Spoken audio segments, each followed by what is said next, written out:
seperti ini kita bentangkan, itu artinya itulah batas depan kita. Kalau dia berada atau lewat di depannya, lewat tidak menginjak sajadah atau tidak menginjak sal ini, berarti dia masih boleh lewat di situ. Jadi batasannya seperti itu. Maka sholat yang paling bagus batasannya adalah dinding. Kenapa? Kalau batasannya dinding, tidak ada lagi yang lewat merobos dinding, kecuali dia makhluk halus. Enggak ada. Oleh karena itu, ketika ada sop depan ini masih ada kosong, di belakang wanita, kan biasanya berjarak kan sopnya, antara wanita dan laki-laki kan berjarak kan, tidak seperti ini dengan ini kan. Biasanya berjarak, masih ada jarak beberapa sop gitu, lewat di depannya tidak apa-apa.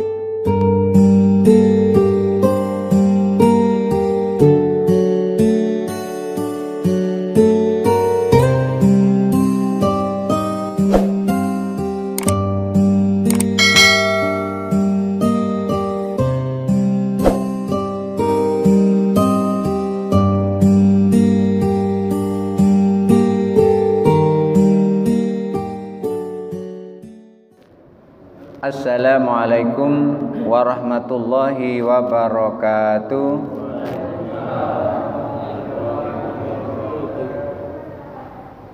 Alhamdulillahi rabbil alamin, wa bihi nasta'in wa ala umuri dunya waddin, wassalatu wassalamu ala sayyidil anbiya'i wal mursalin wa ala alihi wa ashabihi ajma'in. Rabbi syrah li sadri wa yassir li amri wahlul 'uqdatam min lisani yafqahu qawli, amma ba'du.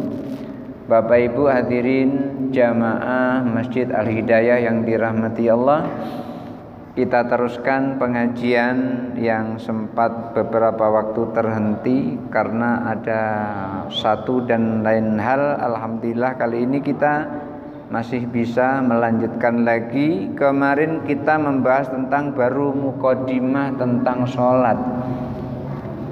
Itu baru awalnya, baru muqaddimahnya sudah begitu panjangnya. Kali ini kita akan mengawali, setelah muqaddimah kita mengawali bagaimana cara sholat itu. Yang pertama yang akan kita bahas di sini di dalam kita menjalankan sholat adalah tentang azan dan iqamah. Kita akan membicarakan tentang azan, biar kita tahu azan itu apakah yang mengajarkan itu adalah Nabi Sallallahu Alaihi Wasallam atau justru Nabi memperoleh kalimat-kalimat azan itu dari sahabat. Karena kan selama ini yang sering kita dengar adalah kalau tidak dicontohkan Nabi, maka itu tidak boleh kita lakukan. Sementara Nabi nggak pernah azan. Yang azan itu adalah Bilal, bukan Nabi. Dan kalimat-kalimat azan itu tidak langsung diwahyukan kepada Nabi, tetapi diwahyukan kepada sahabat. Bagaimana ceritanya ini? Mari kita bahas tentang azan dan iqamah ini. Bismillahirrahmanirrahim. Babul adzani wal iqamati. Bab tentang azan dan iqamah. Al adzanu wal iqamatu masyru'ani lis shalawatil khamsi. Azan dan iqamah itu dua amalan yang disyariatkan di dalam sholat 5 waktu.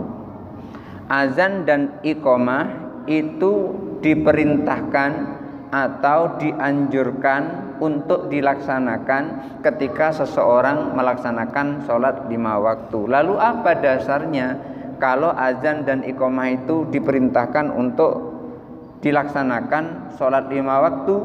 5 ruya an-nabi sallallahu alaihi wasallam istasyara al-muslimina fima yajma'uhum 'alas sholati. Dasarnya adalah ketika Rasulullah sallallahu alaihi wasallam, Nabi sallallahu alaihi wasallam itu bermusyawarah Saat itu Nabi bingung bagaimana caranya mengumpulkan orang banyak. Karena Nabi ingin mengajarkan kepada kita demokrasi, tidak langsung otoriter, begini tidak. Oleh karena itu Nabi mengajarkan kita, mencontohkan kita, memberitahukan kepada kita supaya kita bisa melihatnya. Pada saat itu adalah para sahabat. Beliau bermusyawarah dengan kaum muslimin, para sahabat waktu itu. Musyawarah tentang apa? Musyawarah tentang bagaimana cara mengumpulkan kaum muslimin yang sudah banyak pada saat itu untuk melakukan sholat. Karena kan nggak mungkin tiba-tiba langsung datang ke masjid kalau tidak ada panggilan, tidak ada cara mengumpulkan bagaimana. Oleh karena itu Rasulullah SAW itu bermusyawarah dengan para sahabat bagaimana cara mengumpulkan orang-orang supaya bisa berkumpul untuk melakukan sholat berjamaah. Faqalu, lalu diantara para sahabat, mereka para sahabat ada yang mengatakan al-buku. Ada sahabat mengatakan cara mengumpulkannya adalah al-buku, dengan trompet. Dengan trompet itu. Fakarihahu. Ketika beberapa sahabat mengusulkan untuk mengumpulkan kaum muslimin melakukan sholat, itu adalah meniup trompet yang terbuat dari tanduk, itu Rasulullah tidak menyukai, Rasulullah tidak mau, Rasulullah tidak ingin seperti itu. Kenapa? Min ajlil Yahudi, karena itu kebiasaan yang dilakukan oleh orang Yahudi. Rasulullah tidak mau menyamai Yahudi. Lalu belakangan ini ada orang yang mengatakan orang Yahudi saja percaya dengan adanya Tuhan sebagai Rabb, Tuhan sebagai ilah, dan Tuhan sebagai asma wa sifat. Ada yang ngatakan kayak gitu. Masa kita nggak percaya, kita kok disuruh sama dengan orang Yahudi? Kita tauhidnya kita itu cuma satu, yaitu Allah Subhanahu wa ta'ala. Tidak bisa dipecah-pecah, dipilah-pilah. Rabb ya ilah, ilah ya Rabb. Yang kita sembah itu adalah yang mengatur alam. Yang mengatur alam itulah yang kita sembah, sama kedua-duanya. Nah, Rasulullah tidak menyukai itu kalau sama dengan Yahudi. Yahudi kalau mengumpulkan kaumnya itu pakai trompet yang terbuat dari tanduk.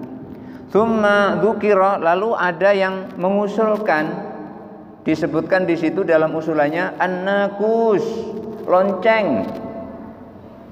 Ada yang mengatakan itu lonceng kalau begitu. Ketika disebut lonceng itu fakarihahu, Rasulullah tidak menyukai untuk mengumpulkan kaum muslimin dengan lonceng. Kenapa? Min ajlin nasara, itu karena kebiasaan yang dilakukan oleh orang Nasrani, oleh orang Kristen, oleh orang Nasrani. Fa uriyatil kalailatu Abdullah bin Zaid an-nidaa. Maka pada malam itu lalu dimimpikanlah Abdullah bin Zaid oleh Allah. Artinya ada seorang sahabat namanya Abdullah bin Zaid. Abdullah bin Zaid ini diajari oleh Allah melalui mimpinya. Jadi pada saat itu ketika Abdullah bin Zaid itu mimpi, dalam mimpinya apa? Melihat orang menjual lonceng. Ketika dia melihat orang menjual lonceng, dia pengen beli lonceng itu. Kira-kira bahasa kita begini, Pak, yang jual lonceng sini. Kenapa? Aku mau beli lonceng. Untuk apa lonceng ini? Lonceng ini akan aku gunakan untuk mengumpulkan orang-orang untuk melakukan sholat. Kira-kira begitu kalau bahasa kita. Lalu yang dimimpikan itu tadi mengatakan begini, maukah kamu aku ajari bagaimana caranya mengumpulkan orang? Itulah kemudian diajari dengan mengumandangkan azan sekaligus terakhir diajari oleh orang yang dalam mimpinya Zaid bin Abdullah itu tadi, itu diajari iqamah. Nah, ketika Abdullah bin Zaid bermimpi seperti itu, fa'akhbaran Nabi sallallahu alaihi wasallam. Lalu beliau Abdullah bin Zaid ini, terbalik, Zaid bin Abdullah ini, Abdullah bin Zaid ini kemudian mengabarkan mimpinya ini kepada Rasulullah sallallahu alaihi wasallam. Diberitahukan apa yang dimimpikan oleh Abdullah bin Zaid ini kepada Rasulullah. Fa'amaran Nabi sallallahu alaihi wasallam Bilalan. Lalu Nabi sallallahu alaihi wasallam memerintahkan Bilal. Apa yang diperintahkan? Fa'adzana bihi, untuk azan, mengumandangkan azan sesuai dengan yang dimimpikan oleh Abdullah bin Zaid itu tadi. Artinya azan ini diperoleh dari mimpinya Abdullah bin Zaid. Ketika Abdullah bin Zaid mengabarkan kepada Rasulullah SAW tentang mimpinya itu, Rasulullah langsung menangkap bahwasanya mimpinya itu adalah benar. Kemudian Rasulullah perintahkan kepada Bilal untuk mengumandangkan azan seperti yang dimimpikan oleh Abdullah bin Zaid. Ketika Bilal mengumandangkan azan tadi, Abdullah bin Zaid itu di sebelahnya. Karena yang mimpi kan Abdullah bin Zaid, jadi yang apal azan itu adalah Abdullah bin Zaid. Jadi dibisikkan Abdullah bin Zaid kepada Bilal. Maka Bilal langsung mengumandangkan seperti yang dibisikkan. Allahu Akbar, Allahu Akbar, dibisikkan seperti itu. Abdullah bin Zaid membisikkannya, Bilal mengumandangkannya. Kenapa kok yang disuruh itu Abdullah bin Zaid yang mimpi, tapi bukan Abdullah bin Zaid yang mimpi, tapi yang disuruh kok Bilal? Kenapa? Kenapa yang disuruh Bilal bukan malah Abdullah? Padahal kan Abdullah yang mimpi, kok Bilal yang disuruh? Bilal bin Rabah. Itu karena suara Bilal itu sangat nyaring dan sangat bagus.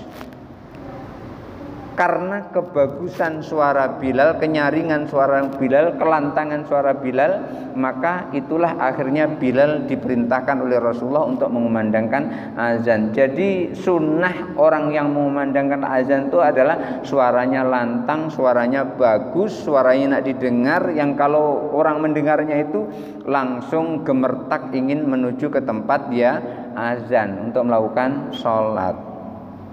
Sama dengan ketika Amirul Mukminin Umar bin Khattab.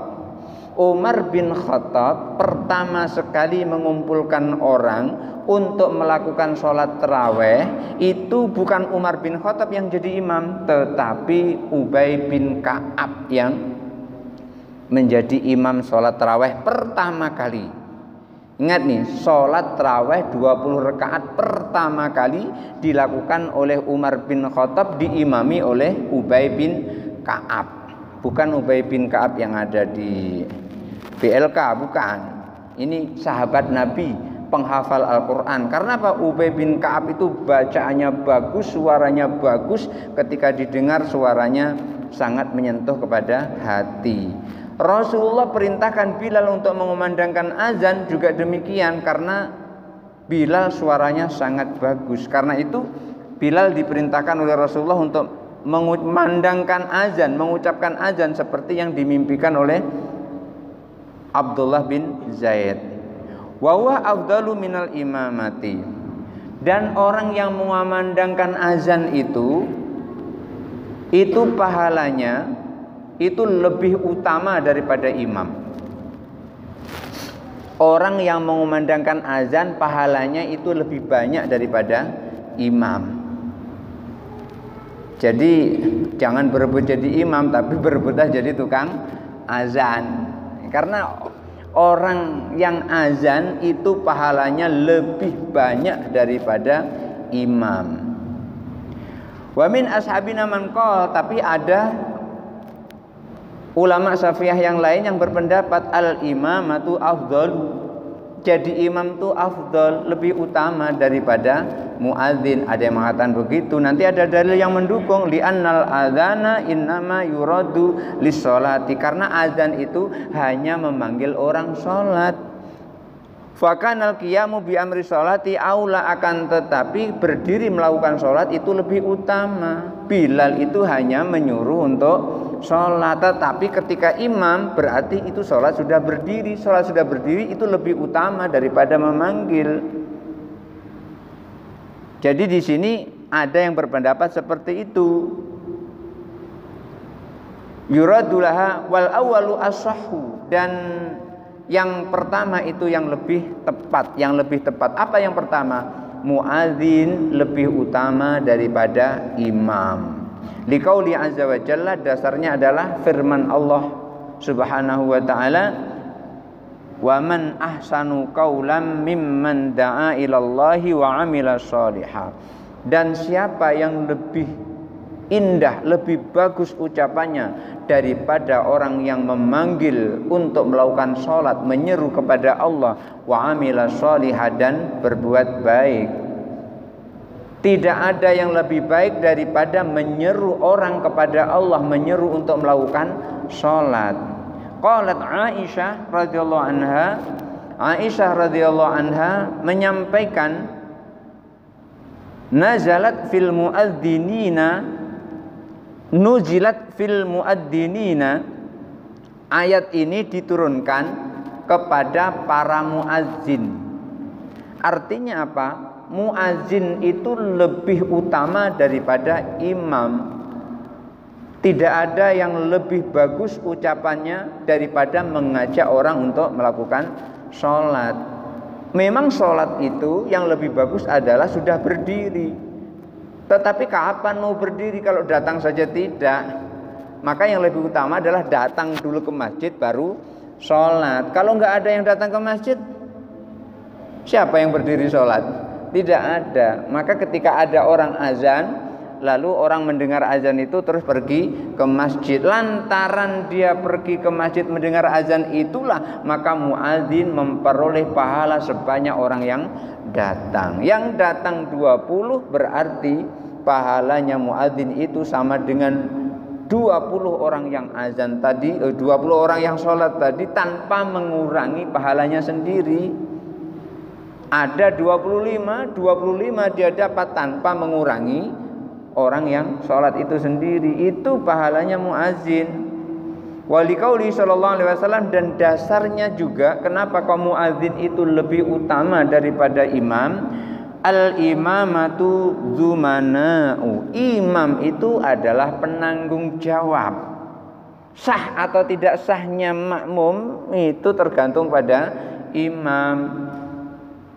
Kalau imam bacaannya salah, makmum bisa terlibat. Kalau imam bacaannya benar, makmum menjadi terangkat, dia sholatnya bisa diterima oleh Allah. Maka untuk syarat jadi imam itu juga tidak mudah. Syarat jadi imam itu adalah afqahuhum, orang yang paling faqih. Orang paling faqih itu adalah orang yang paham tentang ilmu fikih. Dia tahu bagaimana seorang imam dan dia tahu bagaimana kondisi makmumnya. Maka ketika imam paham dengan kondisi makmumnya, maka imam tidak sholat sesuai dengan seleranya sendiri. Sholatnya itu mengikuti selera jamaah. Kalau jamaahnya ada yang sepuh-sepuh, ada yang tua-tua, ya ayatnya jangan terlalu panjang-panjang. Kalau jamaahnya masih muda-muda, ya boleh ayatnya panjang-panjang. Kadang-kadang kan ada orang tua agak berdiri agak lama dikit sudah gemetaran. Jadi makmum itu memang ikuti imam, tapi imam juga harus paham dengan kondisi makmum. Afqahuhum, mereka yang paling faqih, yang paling faham tentang ilmu fikih. Kemudian aqra'uhum, yang suaranya paling bagus, artinya tajwidnya bagus, suaranya bagus. Dilihat dari sisi ilmu tajwid, bacaannya tidak salah. Ketika bacaannya masih salah, yang seperti itu ketika dia jadi imam, maka dia akan menanggung seluruh makmum yang mengikutinya. Oleh karena itu al-a'immatu dzumana'u, imam itu adalah penanggung jawab. Wal muadzinu umana'u, sementara muadzin itu adalah orang yang amanah. Mana kira-kira lebih enak, yang lebih bagus, orang yang penanggung jawab atau orang yang amanah? Amanah itu lebih bagus daripada penanggung jawab. Karena apa? Penanggung jawab itu menanggung seluruhnya. Sementara amanah itu dia tidak akan pernah meleset dari keadilan amanah. Umpamanya gini, zuhur jam 12 lewat 3 menit. Sekarang jam berapa kalau zuhur sini? Jam 12 lewat berapa? 3 menit. Kemudian dia azan jam 12, berarti nggak amanah dia.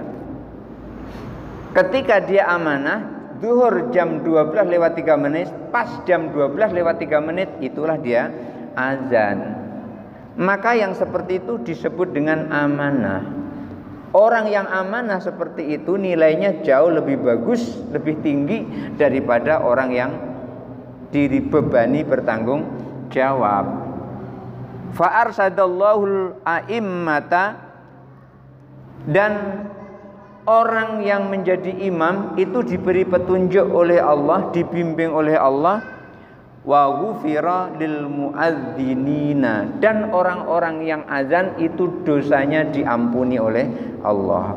Imam diberi petunjuk oleh Allah, dibimbing oleh Allah. Muadzin diampuni dosanya oleh Allah. Maka ketika seorang muadzin itu mengumandangkan azan, seberapa banyak orang yang datang, maka orang-orang yang datang diampuni dosanya, dia pun juga diampuni dosanya. 10 orang diampuni dosanya, dia 10 kali lipat diampuni dosanya. Yang datang 20 orang sholat, masing-masing pahalanya umpamanya 100, maka 100 kali 20 itu milik muadzin, tanpa mengurangi pahala orang yang sholat itu. Wal umana'u ahsanu halan minadz-dzumana'i, sementara itu amanah, orang-orang yang amanah itu lebih bagus daripada orang-orang yang bertanggung jawab. Orang amanah lebih utama daripada orang yang bertanggung jawab. Apa dasarnya? Ada sebuah asar. Jadi saya ingin nyampaikan, di dalam hadis itu ada 3. 1 hadis, 2 khobar, 3 asar. Apa bedanya ini? Kalau hadis itu adalah semua yang disandarkan kepada Nabi, itu namanya hadis. Kalau khobar itu yang disandarkan kepada Nabi maupun kepada sahabat, itu namanya khobar. Kemudian yang ketiga asar. Apa itu asar? Itu yang disandarkan kepada sahabat dan kepada para tabi'in, murid-muridnya para sahabat. Ini ada asar yang diriwayatkan dari Umar, an Umar bin Khattab radhiyallahu an annahu qala, dari Umar bin Khattab radhiyallahu an, ia berkata, Umar ini menyampaikan sesuatu kepada kita semua hakikatnya, pada saat itu kepada sahabat-sahabat yang lain. Apa kata Umar radhiyallahu an? Lau kuntu muadzinan, andaikan aku dulu ini diserai oleh Nabi sebagai seorang muadzin. Jadi ternyata Umar bin Khattab itu juga bercita-cita ingin jadi muadzin. Kenapa? Pada saat Abdullah bin Zaid mimpi itu, terus Bilal mengumandangkan azan itu, Umar datang. Begitu Umar datang, itu tadi persis seperti yang aku mimpikan tadi malam. Ternyata Umar bin Khattab juga mimpi. Umar bin Khattab mimpi persis mimpinya Abdullah bin Zaid. Sehingga ketika Bilal mengumandangkan azan, yang kalimat-kalimatnya itu dibisikkan oleh Abdullah bin Zaid sesuai dengan mimpinya, Umar bin Khattab teringat bahwasanya tadi malam mimpi persis seperti itu, ada panggilan seperti itu. Maka Umar bin Khattab berandai-andai, andaikan aku dulu dijadikan muadzin oleh Rasulullah, andaikan aku dulu menjadi seorang muadzin, beliau mengatakan begitu, Lima balaitu alla ujahida wala ahujja wala a'tamira ba'da hujjatil Islam.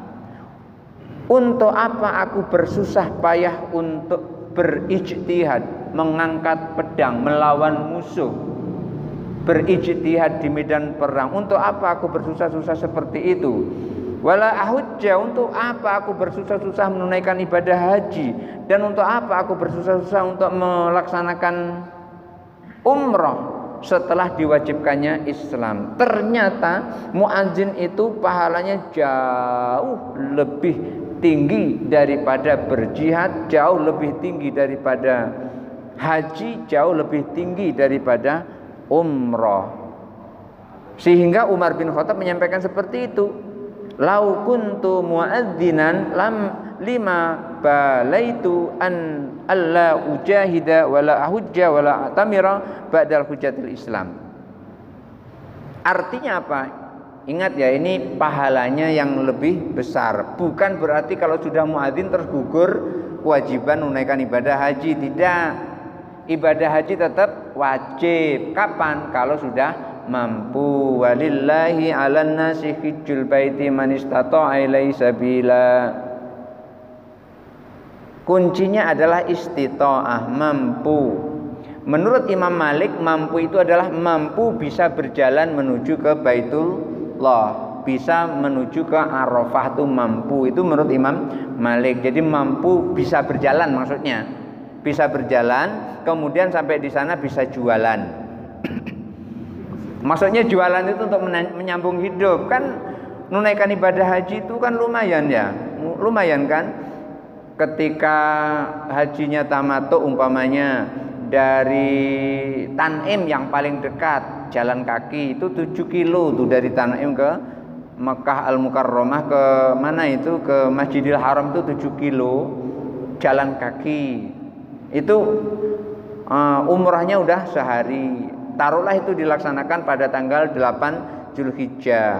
Kemudian nanti setelah itu baru tanggal 8 Zulhijjah itu jalan lagi menuju ke Arafah. Jadi tanggal 9 Zulhijjah wukuf di Arafah. Pas tergelincir matahari masuk waktu zuhur, saat itulah mendengarkan khutbah wukuf. Saat itulah masuk yang disebut dengan al-hajju al-arafatu. Haji itu adalah Arafah. Nah, tanggal 8, tanggal 9 di Arafah, kemudian tanggal 10, tanggal 9 sore maghrib itu berjalan menuju ke Musdalifah. Sampai tengah malam di Musdalifah itu terus menuju ke Mina. Tanggal 10 ada di Mina, tanggal 11 ada di Mina, tanggal 12 ada di Mina. Itu kalau nafar awal. Kalau nafar tsani tanggal 13 ada di Mina. Jadi berapa hari? 8, 9, 10, 11, 12, 13, 6 hari. 6 hari kan perlu makan. Makanya itu tadi sambil jualan itu tadi. Sambil jualan untuk menyambung hidup. Yang seperti itu menurut Imam Malik itu wajib. Dia sudah berhak atau sudah harus menunaikan ibadah haji. Syaratnya apa? Dia bisa berjalan itu. Itu namanya istitoahnya, itu ukurannya adalah bisa berjalan. Akan tetapi kalau menurut Imam Syafi'i tidak hanya itu, ada bekal yang ditinggal tidak terlantar. Jangan menunaikan haji yang ditinggal nggak makan selama ibadah haji. Kacau yang seperti itu. Itu belum wajib. Apalagi kalau haji dari hutang, itu belum wajib hajinya. Orang menunaikan ibadah haji nggak boleh hutang. Kalau hutang berarti dia masih punya tanggungan. Ketika dia masih punya tanggungan, artinya dia belum istita'ah. Kalau belum istita'ah berarti dia belum wajib untuk menunaikan ibadah haji. Lebih wajib lagi membayar hutangnya daripada menunaikan ibadah hajinya. Maka jangan cita-cita berhaji dengan cara hutang. Kenapa kok begitu? Rasulullah itu tidak mau menyolati orang yang meninggal tapi masih punya hutang. Mana lebih tinggi nih, membayar hutang apa menunaikan ibadah haji? Lebih tinggi membayar hutang daripada menunaikan ibadah haji. Kenapa kok demikian? Rasulullah pernah ketika sahabat itu meninggal, dinyatakan dia punya hutang, tidak mau Rasulullah mensolatinya. Kenapa? Karena masih punya hutang. Untung ada sahabat namanya Qatadah. Ya Rasulullah, aku yang melunasinya. Baru Rasulullah mulai menyolatkan sahabat tersebut. Yang punya hutang si mayat, yang beramal Qatadah, ternyata amal Qatadah nyampe kepada si mayat. Buktinya apa? Rasulullah mau menyolatkan. Jadi amal orang itu bisa sampai kepada orang lain kalau diniatkan. Kalau tidak diniatkan tidak sampai. Tapi amal kebaikan loh ya. Tapi kalau amal keburukan nggak bisa. Umpamanya aku niat mengirim amal buruk.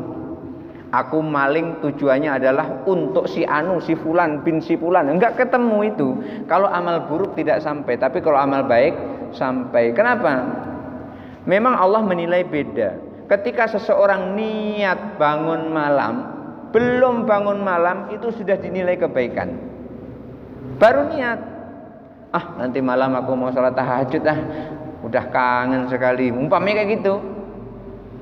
Begitu tidur, bismillahirrahmanirrahim, dalam hati niat, ya Allah bangunkan aku jam 2:30, aku mau sholat tahajud.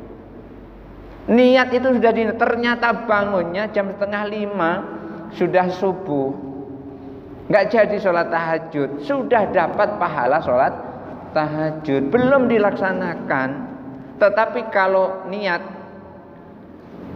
aku tidur cepat nih, jam 7:30 aku tidur, setelah sholat isya tidur, jam 7:30 langsung tidur habis sholat isya. Niatnya apa? Nanti jam 1:30 mau bongkar rumah orang. Niatnya seperti itu. Ternyata dia dibangunkan oleh Allah jam 4:30 pas sholat subuh. Nggak jadi, tidak dicatat oleh Allah itu. Niat keburukannya nggak dicatat oleh Allah. Itulah keadilan Allah Subhanahu wa ta'ala. Keburukan kalau belum dilakukan tidak dicatat. Kebaikan walaupun belum dilakukan masih niat itu dicatat oleh Allah. Sehingga ketika kita punya amal yang bagus, amal bagus kita ini kita tujukan, kita kirimkan, kita niatkan untuk seseorang, umpamanya bapak kita, kakek kita, nenek kita dan seterusnya, itu akan sampai karena niat itu tadi. Nah, inilah ketika seseorang berniat melakukan kebaikan belum dilakukan sudah dinilai baik oleh Allah Subhanahu wa ta'ala. Nah, ini tadi tentang Umar bin Khattab yang mendengar azan dan ternyata azannya sesuai dengan mimpinya. Ternyata Umar bin Khattab ada juga dalam hati itu pengen jadi muazin, tetapi ternyata Bilal yang dipilih oleh Rasulullah karena suaranya sangat lantang. Oleh karena itu orang yang muazin itu lebih utama daripada orang yang imam. Fa in tanaza'a jama'atun fil adani wa tashahau. Ketika orang ribut atau berebut untuk menjadi muadzin, ukri'a bainahum, maka perlu diundi. Diundi siapa yang berhak. Kalau misalnya berebutan itu, rebutan jadi muadzin, aku jadi muadzin, aku rebutan mic umpamanya kayak gitu, itu diundi atau switch saja kayak gini. Nah, siapa yang menang baru jadi muadzin. Liqauli sallallahu alaihi wasallam, berdasarkan sabda Nabi sallallahu alaihi wasallam, lau ya'lamun nasu ma fin nidai, andaikan orang tahu apa yang ada di balik panggilan salat itu, andaikan orang tahu apa yang ada di balik azan itu, wasofil awwali, andaikan orang tahu apa yang ada di balik sof yang pertama itu, tsumma la yajidu, lalu ia ketika tahu keutamaan muadzin, ketika tahu keutamaan berada di sof yang paling depan dan ia tidak memperoleh sof yang paling depan itu, dan untuk memperolehnya itu illa ayyas tahimu, kecuali melalui undian, illa ayyastahimu alaihi lastahamu, tentu orang-orang itu akan berlomba-lomba dengan undian anak panah. Artinya gini, untuk memperoleh saf depan itu umpamanya siapa yang melempar panah paling jauh. Andaikan seperti itu syaratnya untuk memperoleh saf yang paling depan, pasti mereka akan berlomba-lomba untuk memperoleh sop yang paling depan. Kenapa? Pahala sop yang paling depan, andaikan tahu itu orang pasti berebut. Andaikan pahalanya itu ada di sini langsung. Sop paling depan di sini ada uang seharga unta, umpamanya 60 juta. Siapa yang ada di sop 8? Yakin tuh. Belum masuk waktu azan lah penuh sop depan ini. Jadi umpamanya masjid ini sop depan ini ada 50 orang. Setiap orang di situ pahalanya adalah umpamanya 60 juta seharga satu onta. 60 juta. 60 kali 50. Yakin itu. Belum azan udah berebut sampai ke depan. Andaikan kelihatan. Ini sayangnya tidak kelihatan. Ini pentingnya dan bagusnya adalah sop paling depan. Bapak Ibu hadirin yang dirahmati Allah, inilah pembahasan kita kali ini tentang azan dan iqamah. Ini baru mukadimahnya saja, belum pada pembahasan intinya. Artinya seorang muadzin itu lebih utama daripada seorang imam. Oleh karena itu berlomba-lomba jadi muadzin, jangan berlomba-lomba jadi imam. Barangkali itu saja dulu. Mungkin kalau ada yang mau bertanya, dipersilahkan untuk menyampaikan kertasnya.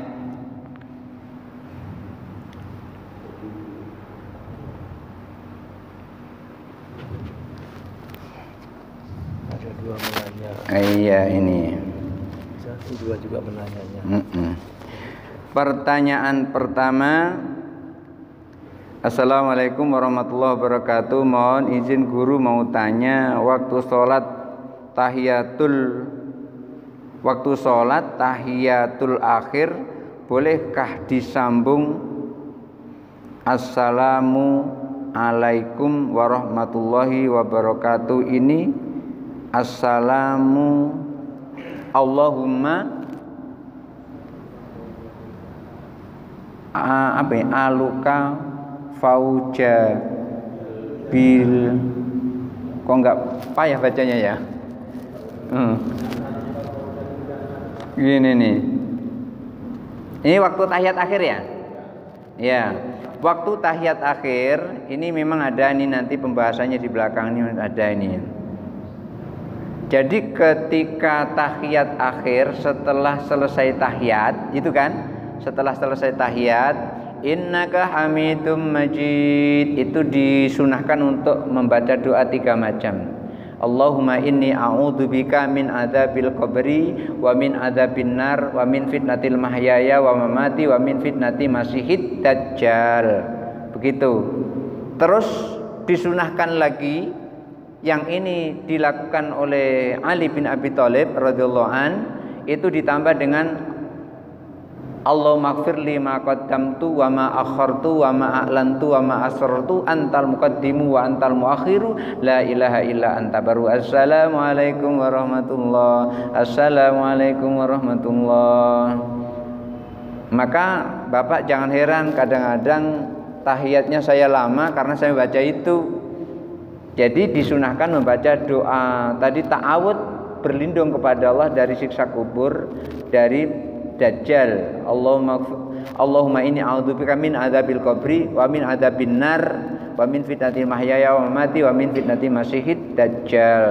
Jadi minta perlindungan pada Allah dari siksa kubur, siksa neraka, dari fitnahnya Dajjal. Kemudian minta ampun.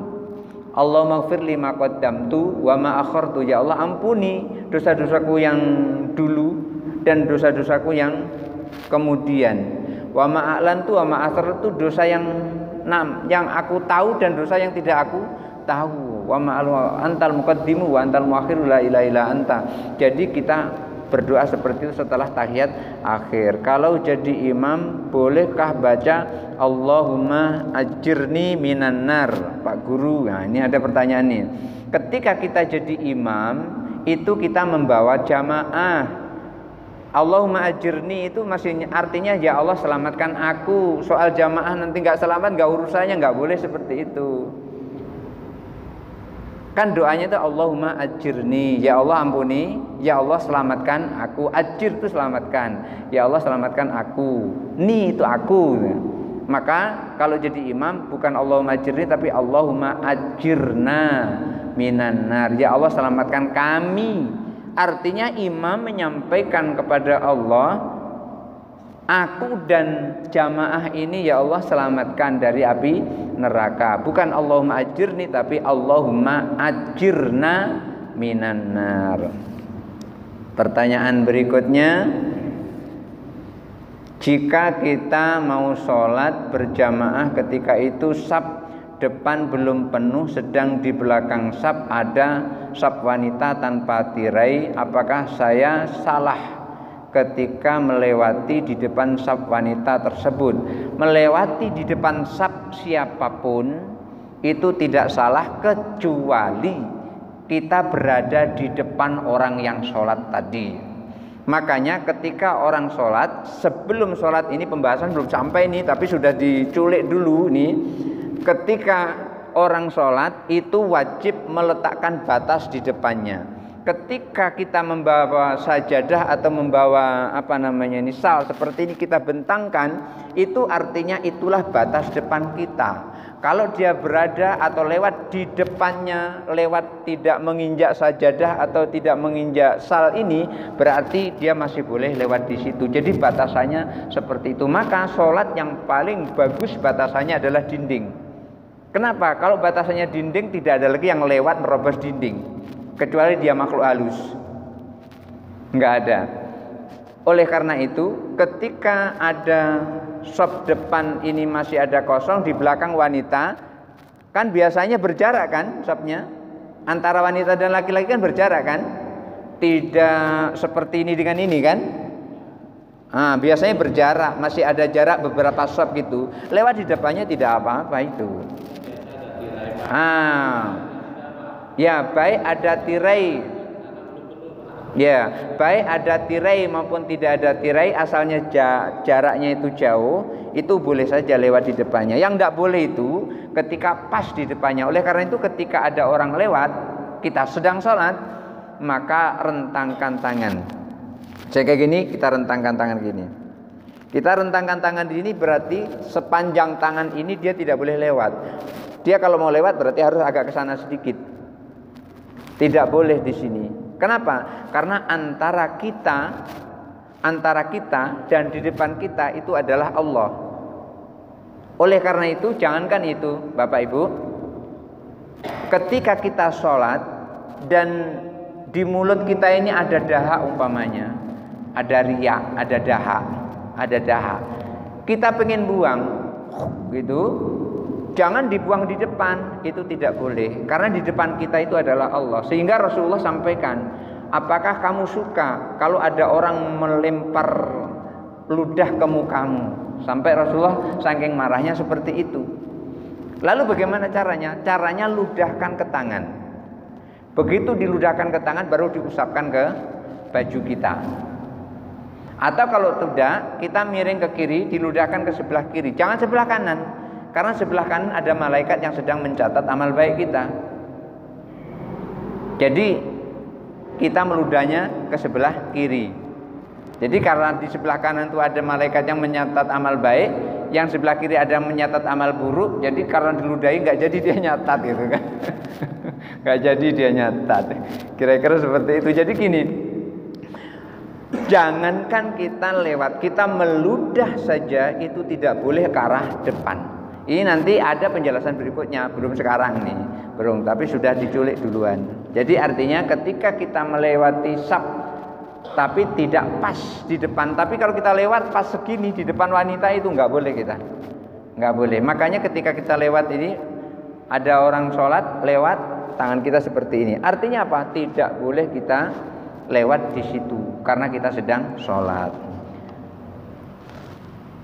Siapa sebenarnya diri kita ini dipandang ilmu tasawuf? Diri kita ini dipandang dari ilmu tasawuf itu siapa? Maka di dalam ilmu tasawuf itu tingkatan ibadah itu ada 3. Yang pertama adalah ibadatul abid, ibadahnya seorang hamba. Jadi dipandang dengan tasawuf, kita ini adalah bukan siapa-siapa, kita ini adalah seorang hamba. Wa ma khalaqtul jinna wal insa illa liya'budun. Tidak aku ciptakan jin dan manusia kecuali untuk menyembah kepadaku. Jadi kita ini dipandang di dalam ilmu tasawuf adalah seorang hamba. Maka di dalam ilmu tasawuf itu Imam Nawawi menjelaskan ibadah manusia itu tingkatannya ada 3. Ibadatul abid, ibadatul tujar, dan ibadatul ahrar. Barangkali itu, ini panjang, kalau mau dijabarkan lebih panjang lagi, itu lain waktu, karena ini juga judulnya ilmu tasawuf. Dan sekarang sudah masuk waktu Isya. Barangkali itu saja dulu. Kurang lebihnya mohon maaf. Wallahu muwaffiq ila aqwamit thoriq. Wassalamualaikum warahmatullahi wabarakatuh.